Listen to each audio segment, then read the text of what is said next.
네, 10시 구간 시장 진단부터 전략까지 세워보겠습니다. 함께하실 두 분은요. 선투자의 송범선 실장, 헤르메스탁의 김시은 팀장 모셨습니다. 안녕하세요. 안녕하세요. 네, 일단 국내 증시 11월 첫 거래일이고요. 또 한 주를 마무리하는 금요일장이 맞물렸습니다. 전망과 함께 전략을 세워봐야 될 것 같은데요. 밤사이에 미국 증시가 약세를 기록하죠. 나스닥도 2% 넘게 밀렸고요. S&P 500 지수도 1.8%의 하락을 기록합니다. 그에 비하면 국내 증시가 선방하고 있다라고 말을 해도 되는 건지, 하지만 우리는 또 오른 게 워낙 없었다 보니까 미국 증시 조정과 함께 조정을 받는다는 게 의아하긴 합니다. 이 시점에서의 전략은 어떻게 가져가야 될까요? 일단 김시은 팀장이 먼저 도와주시죠. 빅테크 실적도 어느 정도 발표가 됐고요. 남은 건 미국 대선인데 저희는 그 전까지 좀 관망을 해야 되는 상황입니까? 네. 일단 단호하게, 확실하게 네. 네라는 말씀을 드릴 수밖에 없는데 국내 증시가 선방하나요? 라는 저는 생각을 했습니다. 지금 상승하는 종목 수가 600개가 안 되고 하락하는 종목 수가 1,800개가 되고 있는데 지금 과연 미국 증시 대비했을 때 국내 증시가 선방을 할까? 저는 그렇게 생각을 하고 있지 않고요. 결국 미국 증시가 흔들리게 되면서 국내 증시 역시도 함께 흔들릴 수밖에 없는 상황들, 특히나 거래대금도 요즘 들어서 안 터지고 있고 외국인 같은 경우에는 수급에 대한 부재가 계속되고 있어서 결국 내가 싸워서 이길 수 있는 시장과 싸워서 질 수 있는 시장은 조금 구분을 지어볼 필요가 있지 않을까라는 생각을 하고 있습니다. 결국 그 점에서 보게 되었을 때 미국 증시 안 좋았으니까 오늘 국내 증시 안 좋을 것으로 보여지고 있고, 특히 최근 우리 증시에 대한 흐름들을 잘 살펴보면 장 초반에 강하더라도 뒤로 가면 갈수록 약한 모습들을 보여줬는데 오늘 같은 경우에는 금요일입니다.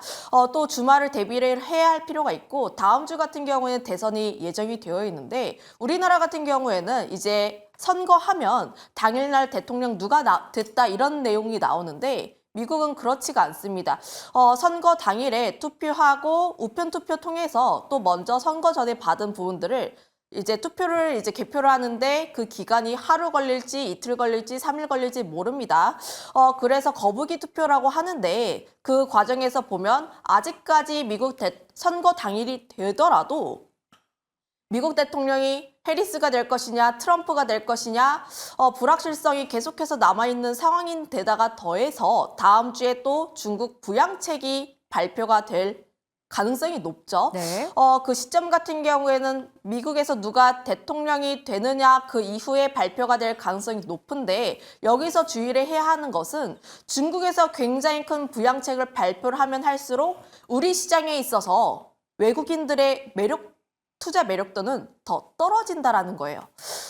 결국 과거, 그러니까 지난 중국 부양책이 발표가 되었을 때 중국 증시는 좋았죠. 근데 우리 증시는 안 좋았습니다. 외국인 수급 오히려 빠져나간 흐름들이 나오고 있어서 결국 다음 주에 굉장히 중요한 이벤트들이 많이 예정이 되어 있기 때문에 결국 여기에서 가격적인 메리트가 있다고 하더라도 저는 조금 더 확인을 해보는 심리가 낫지 않을까라는 생각을 가지고 있어서 결국 저는 이렇게 말씀드리고 싶습니다.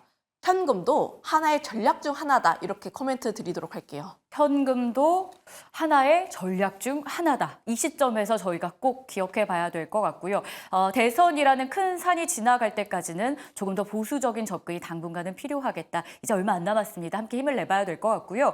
자, 그러면 국내 증시를 이끌 모멘텀은 없을까요? 지금 발견되는 건 없다 보니까 약세장의 특징, 그러니까 테마주들이 기승을 부리는 그런 흐름이 여실히 드러나고 있죠. 근데 실장님, 이제 추워지고 있다 보니까 슬슬 산타랠리 이야기가 나올 때가 됐어요. 근데 그것도 모멘텀이 있을 때 가능한 이야기 아닙니까?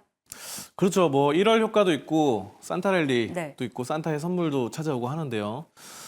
저는 그렇습니다. 12월, 1월은 전통적으로 계절적으로 봤을 때 좀 어느 정도 반등이 좀 나오는 시기다라는 측면이 있고요.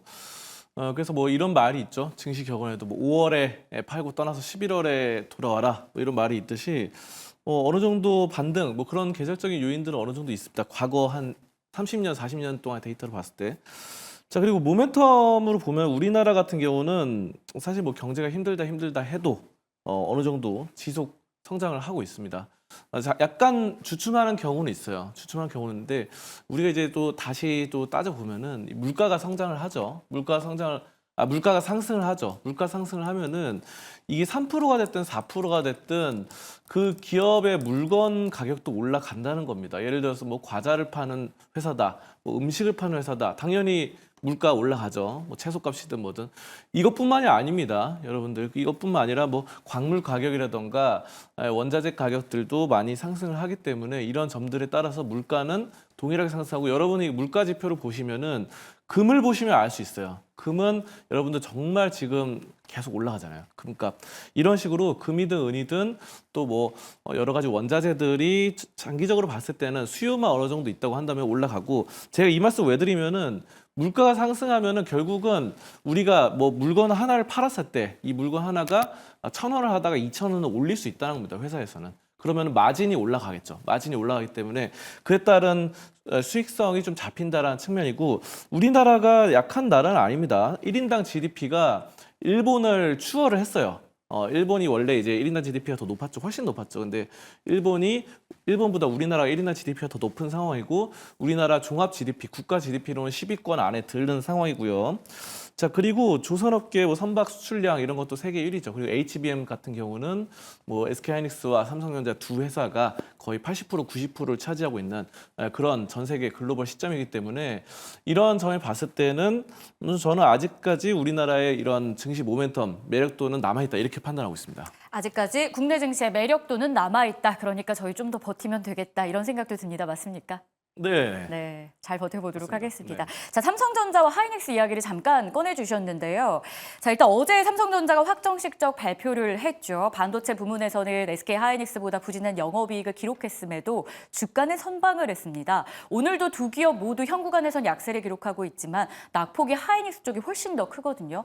김시은 팀장님, 이 내용만 본다면 삼성전자가 그동안 많이 밀렸으니까 올라오는 것뿐이다 정도로 해석을 해야 되는 건지 아니면 오늘 나온 리포트를 보니까 또 4분기에는 영업이익 9조 원대를 바라보고 있기도 하더라고요. 삼성전자 이제 정말 배팅 들어가도 되는 건지 궁금합니다. 저는 이제 항상 떨어질 때마다 네. 매수에 대한 의견들을 드렸고 지금 삼성전자가 가지고 있는 가장 큰 장점 같은 경우에는 가격적인 메리트라고 보시면 좋을 것 같아요. 어제 같은 경우에도 사실 컨퍼런스 콜에 대한 내용들을 보면 굉장히 모호했습니다. 정확하고 구체적인 내용들보다는 좀 HBM과 관련했을 때 자신감을 많이 떨어진 그런 모양새를 보여줬기 때문에 지금 삼성전자 같은 경우에 결국 관건 같은 경우는 4분기에 HBM 성과가 얼마만큼 나와줄 수 있는지가 핵심 포인트라고 보시면 좋을 것 같고 이와 관련했을 때 지금 뭐 컬치기 소년이라고 해도 그래도 삼성전자를 조금 더 믿어볼 필요는 있다라고 생각을 하고 있어요. 그래서 지금 이 정도의 가격대, 특히 6만 원이라는 가격대에서 좀 사람들이 저렴하다라는 인식을 가지고 있기 때문에 결국 삼성전자 같은 경우에는 시간을 조금 더 태운다라고 하면 저는 좋은 성과가 나오지 않을까라는 생각을 가지고 있고요. 반면에 SK하이닉스 같은 경우에는 그동안의 좋은 기술력, 좋은 성과를 보여주면서 사실 3분기 실적도 굉장히 잘 나왔습니다. 그런데 오늘 주가 왜 빠지나요? 라고 생각을 했을 때 첫 번째, 삼성전자가 어제 컨퍼런스 콜 하면서 또 이제 리포트들이 굉장히 다양하게 나왔고 두 번째, SK하이닉스 같은 경우에는 결국 엔비디아 쪽을 따라가고 있기 때문에 전일 미국 시장에 대한 영향을 SK하이닉스가 받지 않았나라는 생각을 가지고 있어 삼성전자가 좀 견조하게 버티고 SK하이닉스가 떨어지는 것과는 별개로 지금 SK하이닉스 같은 경우에는 미국 증시를 조금 더 따라간다라고 생각을 하고 있습니다. 그럼 삼성전자에 대한 매수 의견을 드렸는데 SK하이닉스 같은 경우에는 그럼 보지 않아야 되냐? 그건 또 아니에요. SK하이닉스 같은 경우도 보면 여전히 HBM 관련했을 때의 경쟁력이 굉장히 높은 상황들, 특히 HBM 지금 삼성전자는 8단에 대한 이야기를 하고 있는데 SK하이닉스는 12단에 대해서 벌써 이야기를 하고 있는 상황이라 보시면 좋을 것 같아서 그동안 20만 원 라인대를 계속해서 돌파를 하지 못하고 있었는데 그와 반대로 이야기를 하면 경쟁력 있고 기술력 있고 성과 좋은데 밀린다면 오히려 빠르게 움직일 수 있을 쪽은 SK하이닉스가 되지 않을까 18만 원 이하로만 내려오게 되었을 때 저는 또 SK하이닉스에 대한 매수 의견도 한번 드려보도록 하겠습니다. 네, 이렇게 해서 반도체에 대한 투자 전략까지 받아봤는데요. 오늘 국내 증시 약세는 기록되고 있지만 조금만 버텨본다면 그리고 대선이란 큰 이벤트를 지나고 나면 또 상승 여력이 있다라는 점을 저희가 기억해 봐야 될 것 같습니다. 자, 이런 가운데 모처럼 만에 상승하고 있는 섹터가 있어서 점검해 보도록 하겠습니다. 바로 화장품주겠죠.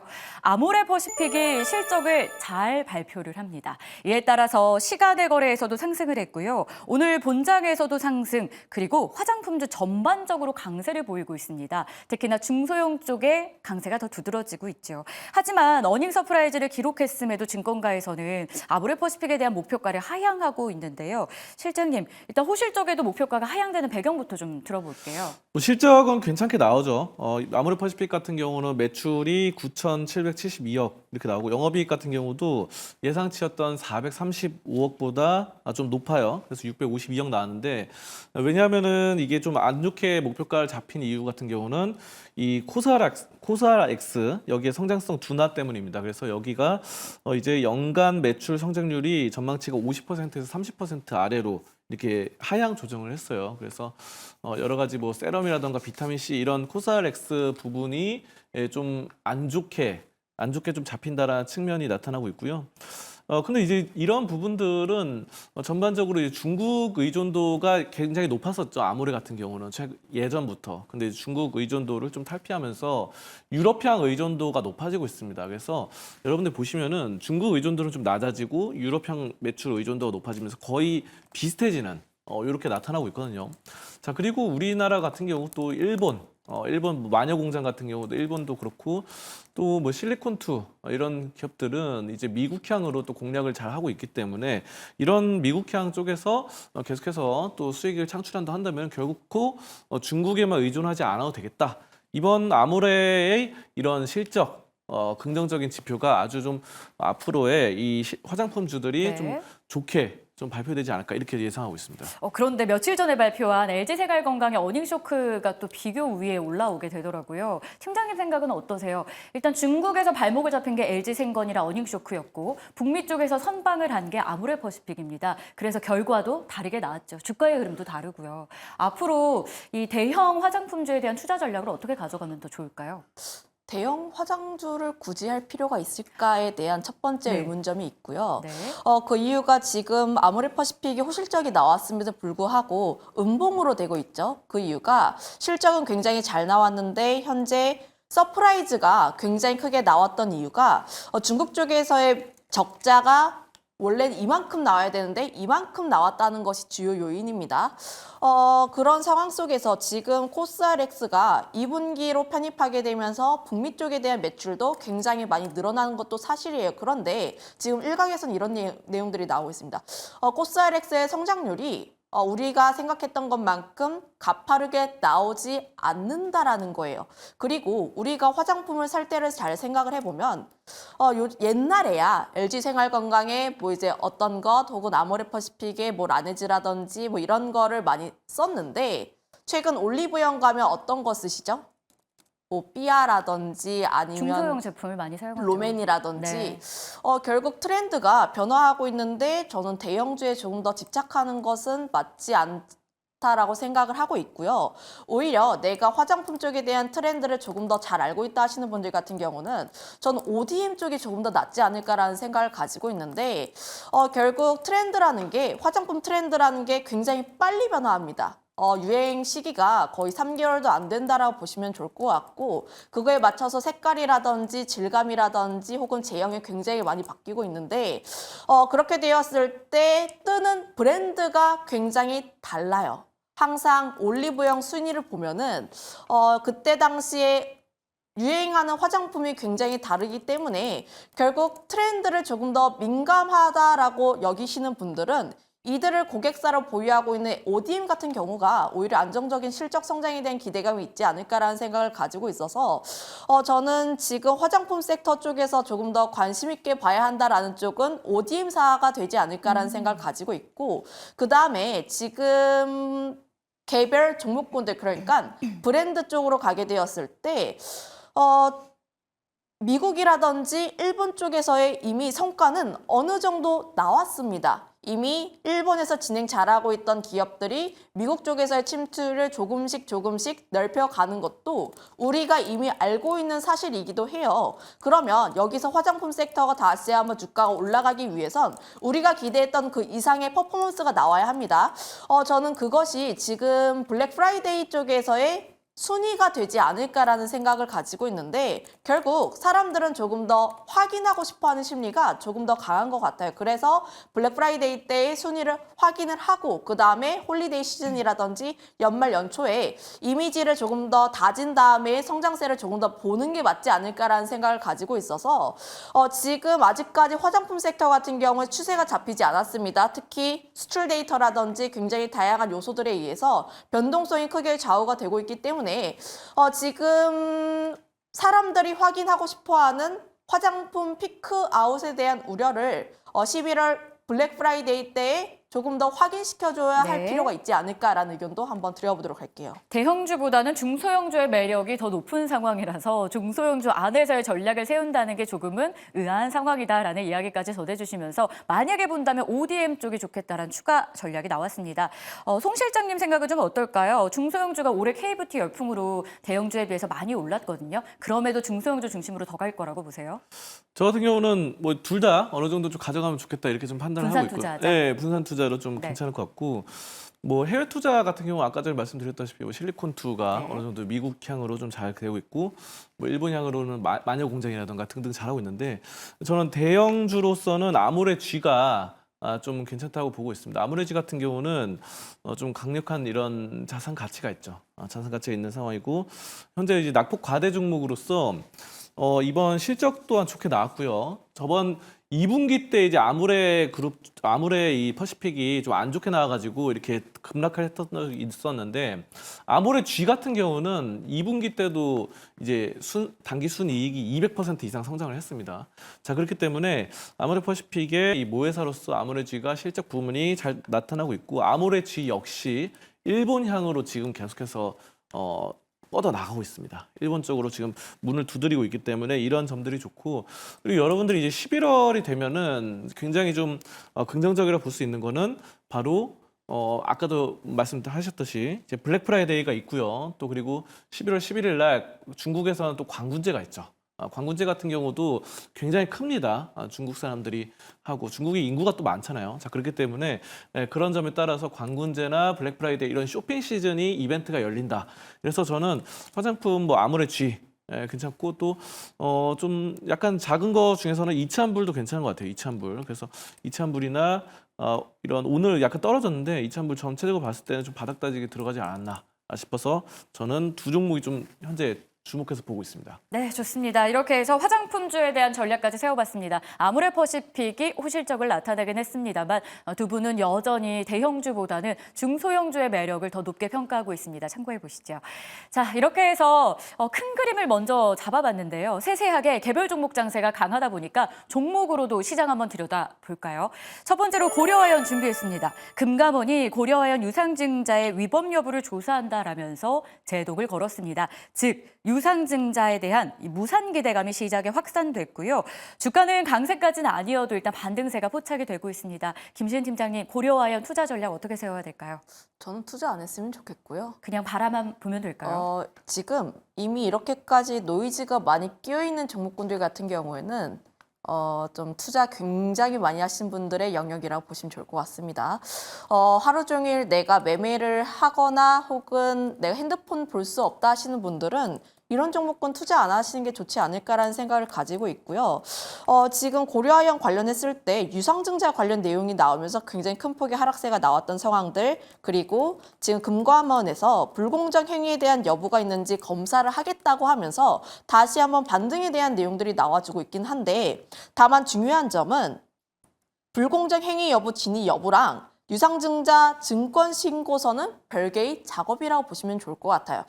그래서 고려아연이 여기서 유상증자 안 할게라고 하지 않는 이상 진행은 된다라고 보시면 좋을 것 같고 그 과정에 있어서 금감원이 좀 여기 좀 문제 있는데 라고 해야지 거기서 멈출 수가 있는 겁니다. 그래서 저는 굳이 이렇게까지 노이즈가 많이 끼어있는 종목군들, 들썩거리는 종목군들에 대해서 내가 큰 돈을 투자를 해야 할 필요가 있나라는 생각을 가지고 있어서 투자에 대한 의견 저는 안 산다. 일단 말씀드려보도록 하겠고요.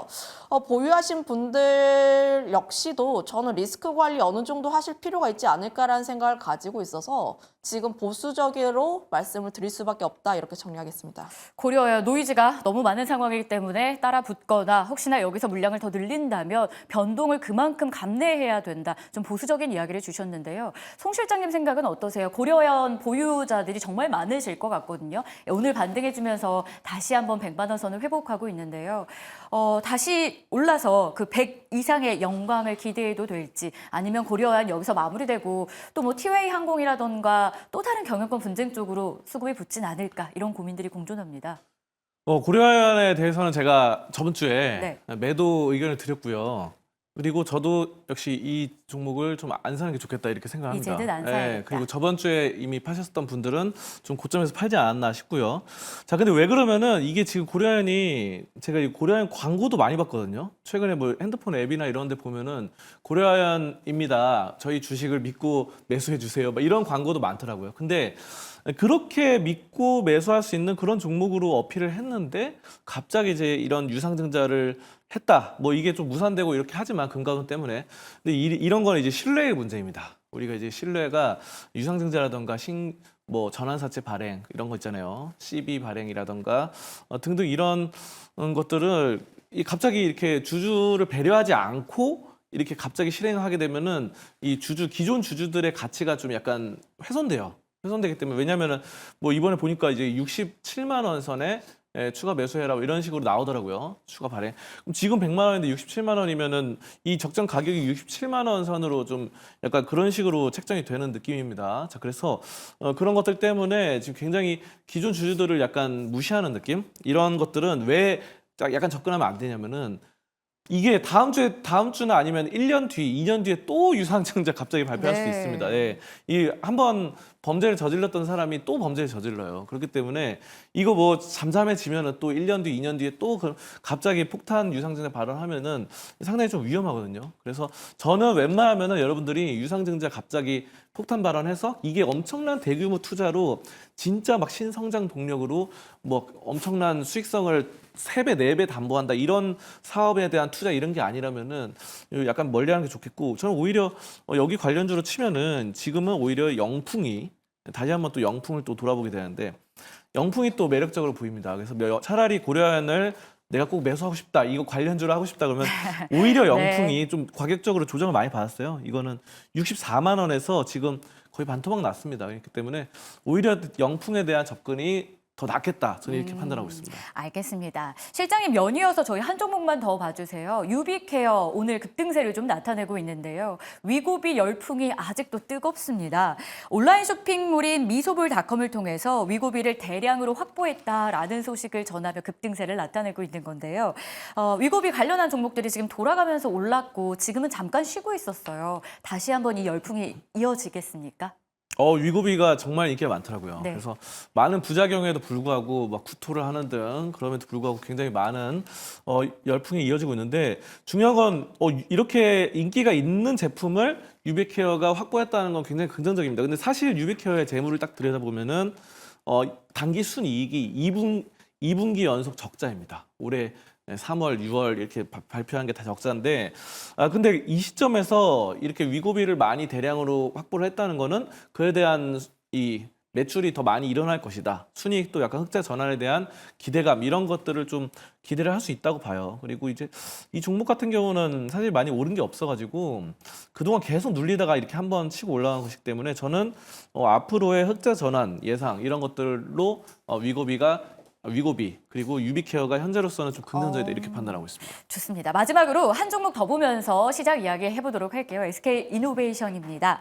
SK E&E와 합병법인 출범 소식이 들리는데요. 이게 기대감으로 주가에 반영이 되려면 시너지를 저희가 알아야겠죠. 합병으로 인한 시너지 어떤 걸 기대할 수 있을까요, 팀장님?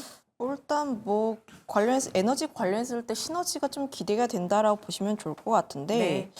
지금 SK E&S 같은 경우가 SK그룹 쪽에서의 캐시카우 역할을 하고 있는 기업이고 SK이노베이션 같은 경우에 가장 큰 문제가 SK온이라고 보시면 좋을 것 같은데 아시다시피 지금 이차전지는 상황이 좋지 않습니다. 그로 인해서 좀 실적이라든지 혹은 재무구조 쪽에서의 좀 상승세가 나오지 않을까라는 기대가 우선 첫 번째 나와 있다라고 보시면 좋을 것 같고요. 관련했을 때 이미 기대감 같은 경우에는 지난 6월, 7월에 이미 나왔습니다. 결국 이 기대감 때문에 올라가고 있긴 한데 다만 정말로 실현이 되는지 안 되는지 그러니까 우리가 이미 이전에 가졌던 기대감을 폭발적으로 올릴 수 있는지는 조금 더 확인을 해볼 필요가 있지 않을까라는 생각을 가지고 있어요. 지금 이 종목군 같은 경우가 12만 5천 원 라인대를 계속해서 뚫고 올라가지 못하고 있는 모습들이라서 저는 앞서서 이야기를 했던 것처럼 이슈는 나올 수 있겠죠. 그런데 이 주가를 뚫고 올라가는지 여부는 조금 더 확인을 해볼 필요가 있지 않을까라는 의견도 한번 짧게 드리도록 하겠습니다. 좋습니다. 종목 이야기까지 나눠봤고요. 큰 그림에서 시장을 살펴보면 일단 거래량 자체가 굉장히 줄어든 현 구간의 흐름입니다. 그러다 보니 수급도 방향 잡기가 어려운 모습이고요. 그렇다면 이런 상황에서도 어떤 종목을 매매하고 있는지 그게 또 관전 포인트가 되겠죠. 외국인과 기관의 선택 한번 들여다보겠습니다. 수급의 참견 함께 하시죠.